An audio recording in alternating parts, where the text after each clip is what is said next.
You're listening to the Love Your Neighbor podcast.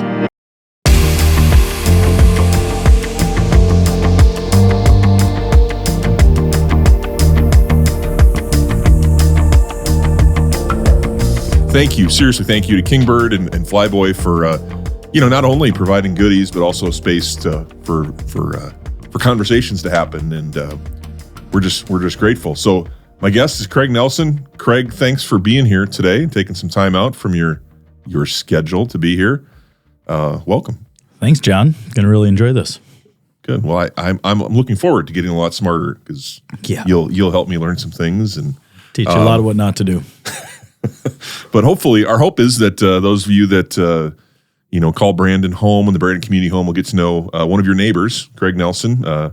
Tell us a little bit about your family and how you got to Brandon. Let's hear that story. Absolutely. So we moved to town about 13 and a half years ago. My wife and I kind of came down on a whim of a possible teaching job, and we started looking for houses. And sure enough, I purchased a house right across the street from the building I'm going to be teaching in, which was a middle school way back in 2008.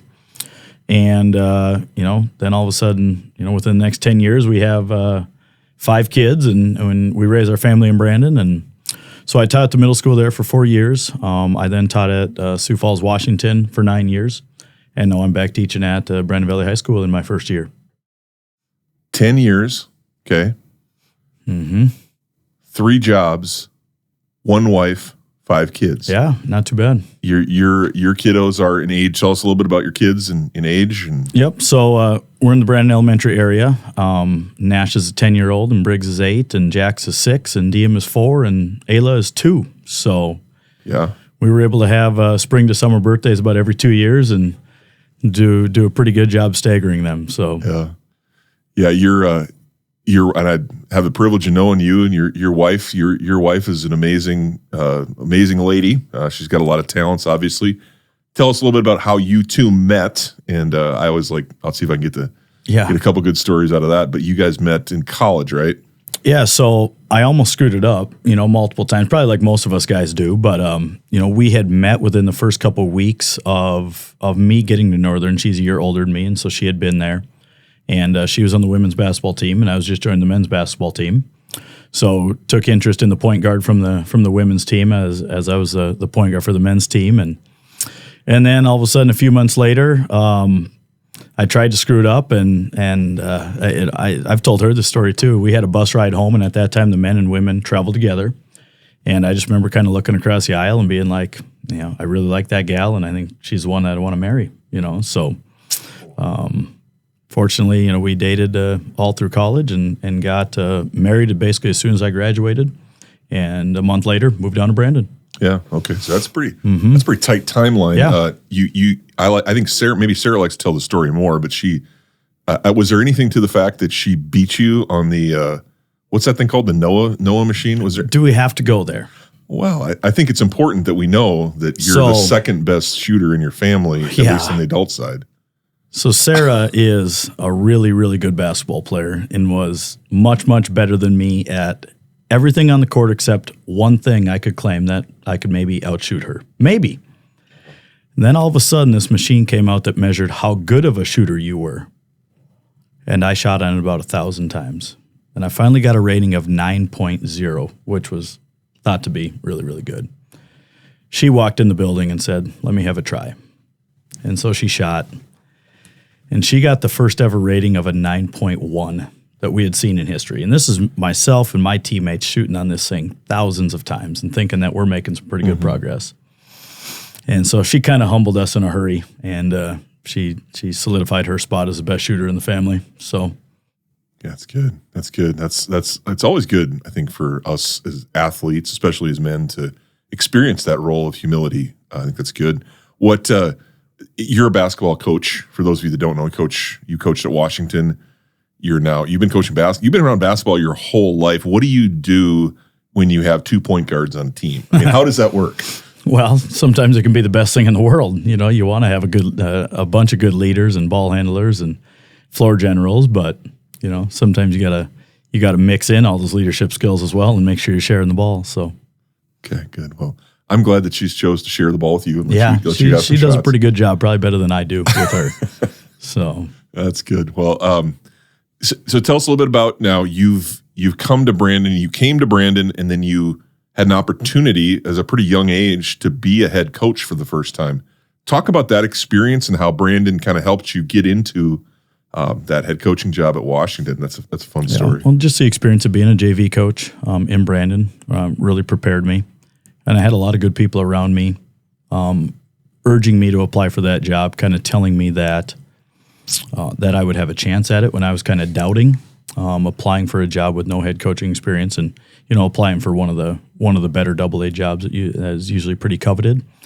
And so I was about to not apply for that job, but just had 3 or 4 other teachers, a couple at Washington and a couple at Brandon, just say, hey, you got to go for it, you got to see.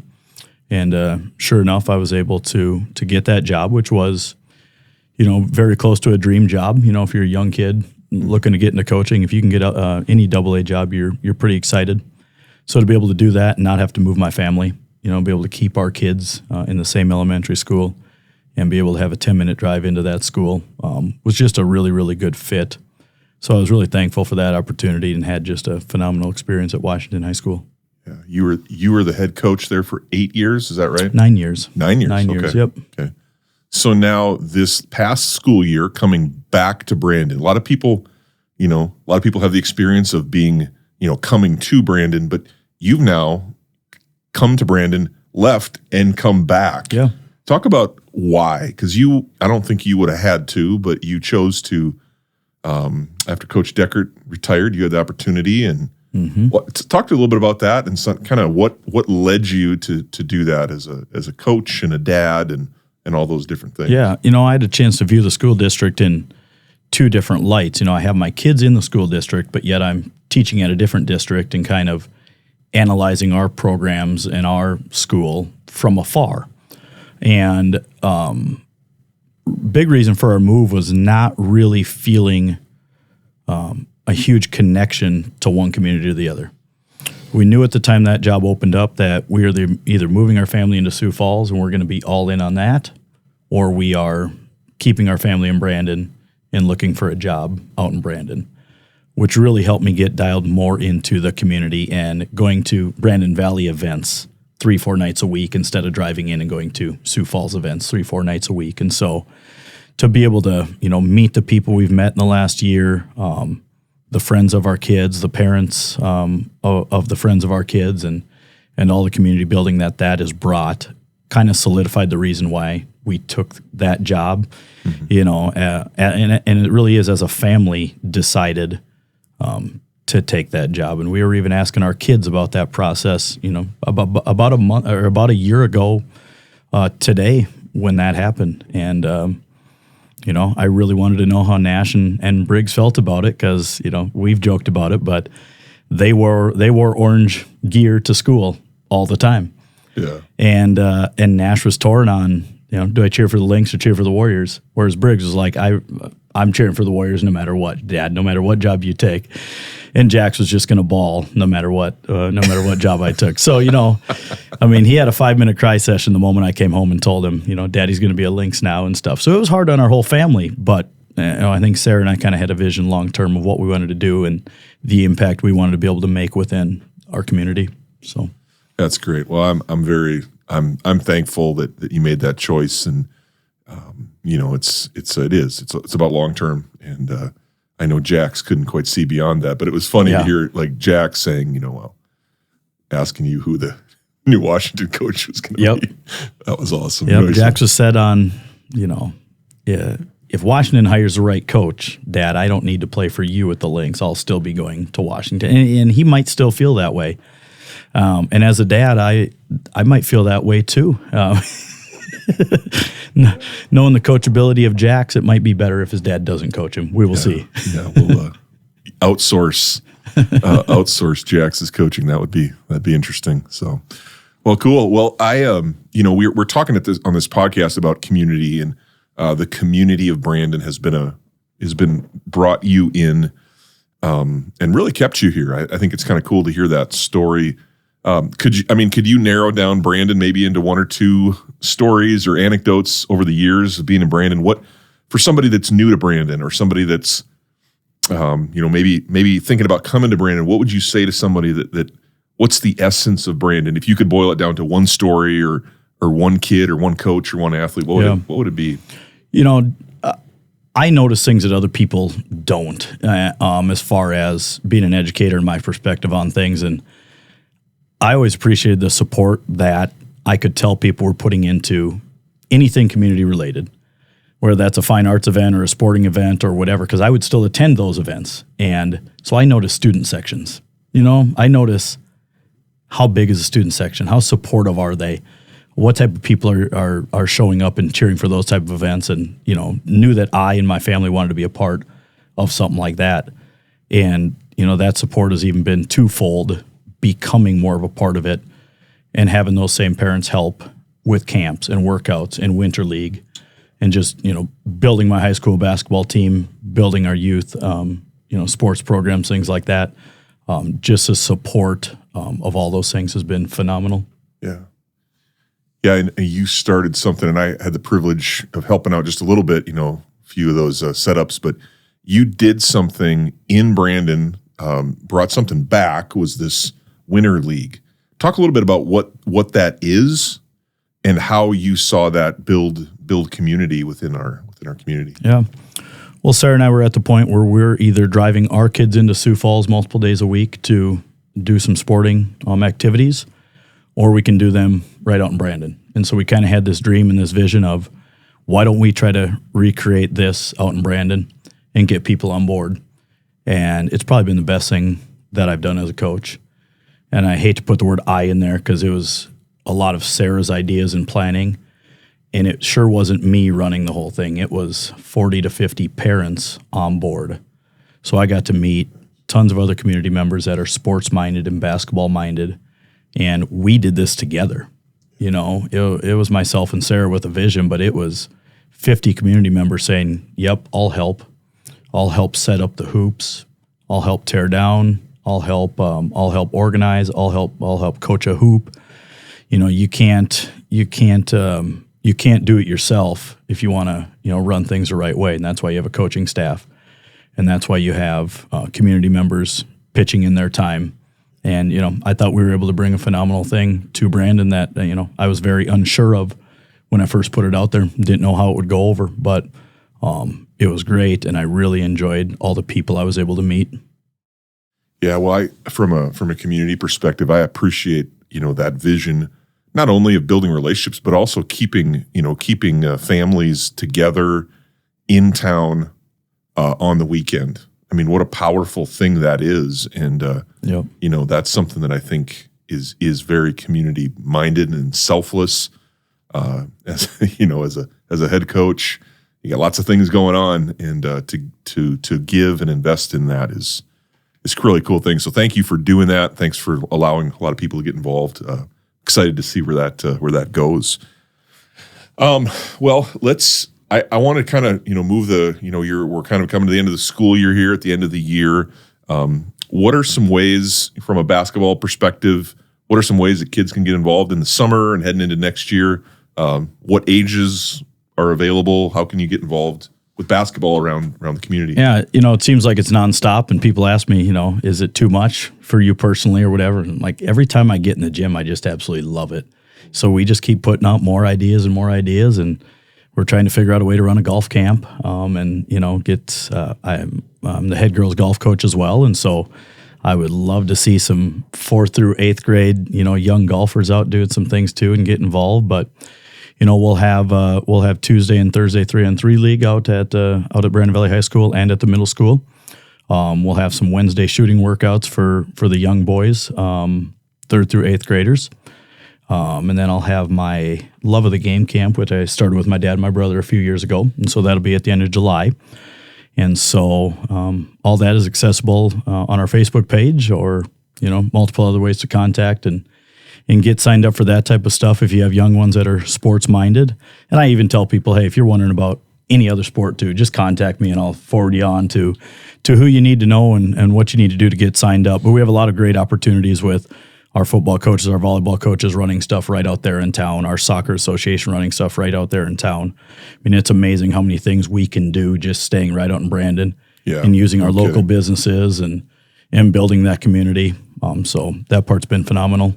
Yeah, it's been exciting to see the, kind of that being able to localize some of that with our, our baseball has now become a hub bringing in not only high school, younger teams, but we have, USF is playing at First National Bank Field here in Brandon. And that's a really cool thing. I just saw something last week. They're playing, all their home games for USF are in Brandon this summer. That's pretty awesome. Yeah. And at the time, the time we're recording this, it'll, be more widely known. But I saw last week, Laura Wong was announced as the first executive director for the Tennis Association.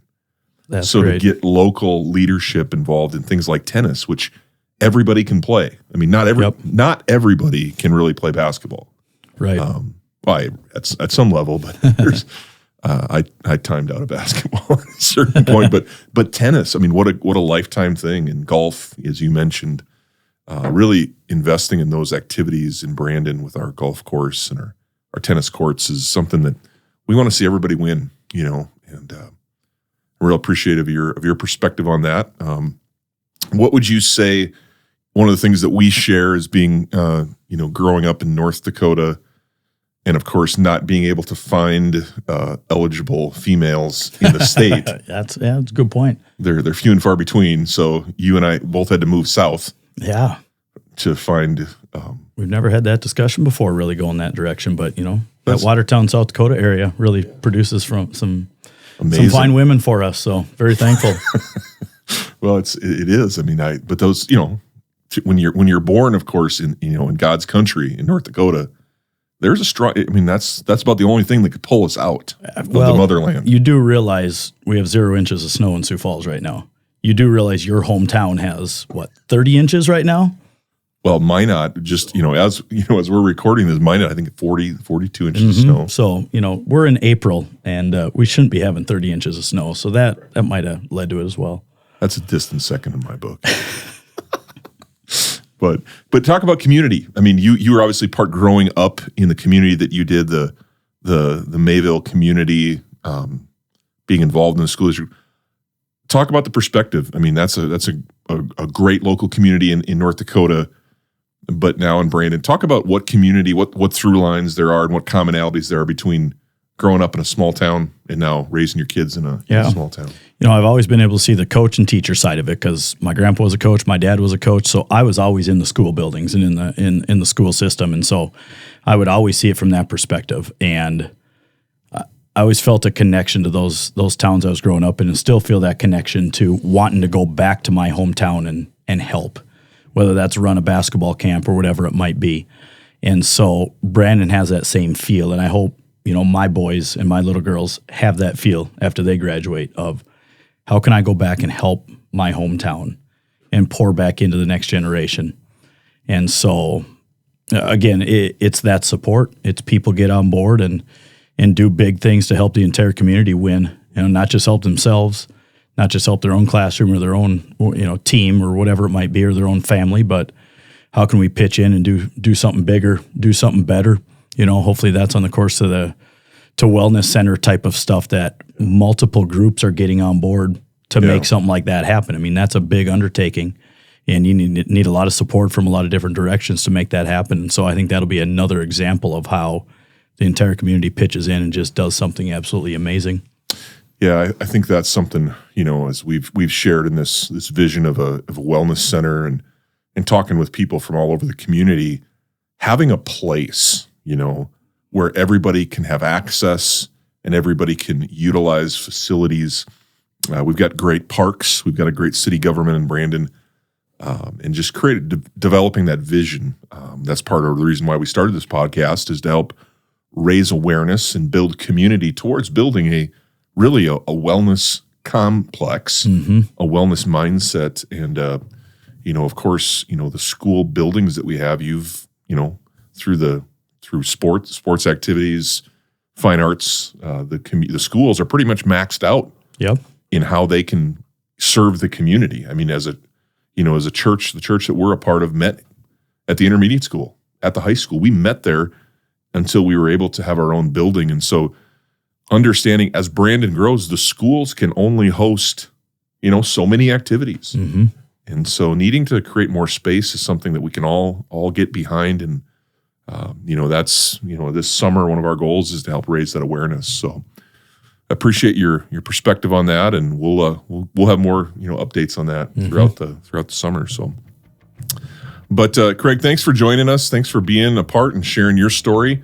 We'll have links to your camp and those things in the show notes. And just from a dad and a part of the community, thanks for all you do and your family does to serve in Brandon. Thank you, John. Thank you for joining us on the Love Your Neighbor podcast. The purpose of the Love Your Neighbor podcast is to build community one conversation at a time. You can help us build that community by sharing the podcast on your social media channels and rating our podcast on whatever platform you're listening from. Another way is to let us know of any neighbors who have a story. Go Lynx!